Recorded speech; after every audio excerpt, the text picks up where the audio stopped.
Улогата на бизнисменот Јордан Камчев па и неговата сопруга Ана е еден од најспорните моменти во пресудата за рекет.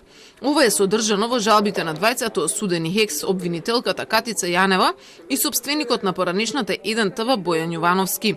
Пред апелациониот суд истакнаа дека Камчев имал само статус на сведок, а не на оштетен, иако наводно дал €1.000.000 на судените. А тој пак имал интерес да куртули од истрагата империја, која тогаш ја водело СЈО, рекоа адвокатите. Што гледате вие во тие 4 секунди? Гледате хрпа пари, гледате женска рака, гледате лист хартија и гледате некој лик кој што ја носи таа торба полесно него ја оваа маска и вака мафта. И на тоа ли ќе се заснова пресуда од 9, односно 7 години. Спорни за одбраната се и снимките кои исто така нелегално ги снимал Камчев. Го запрашаат судот дали за него не е сомнително што се снимани во домот на бизнисменот, а токму моментот на предавање на парите го нема. Торбата Луи Витон пак ја изнесува Зоран Милевски кичеец, кој призна вина, ама велат како да носи пердуф, а не €1.000.000 во банкноти од по 50, кои ги пресметале дека би тежеле 25 килограми.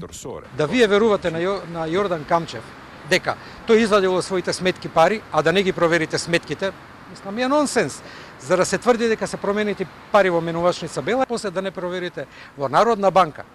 Дали е таква трансакција навистина пријавена, а должна е да биде пријавена, исто така е нонсенс. Одбраната побара да се укине пресудото и да се врати на повторно судење, поради како што рекоа еден куп повреди во постапката. Вештачење на телефоните не им е дозволено. Не е дозволено ниту доказ да биде снимен разговор меѓу Камчев и кичеец.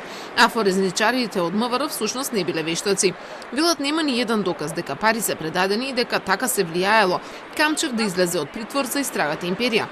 Вишиот обвинител пак побара да се зголемат затворските казни. Исказите на Јордан и Ана Камчеви се во корелација со снимките, другите докази и сведочењата. Тие се надополнуваат и со тоа во целост се дава јасна слика за обвинението. Екс-обвинителката Катица Јанева од домашен притвор во Гевгелија не дојде да ја презентира жалбата и тоа поради здравствени проблеми. Таа е осудена на 7 години затвор заради злоупотреба на службената положба, додека Боки 13 на 9 години казна затвор заради рекет и перење пари.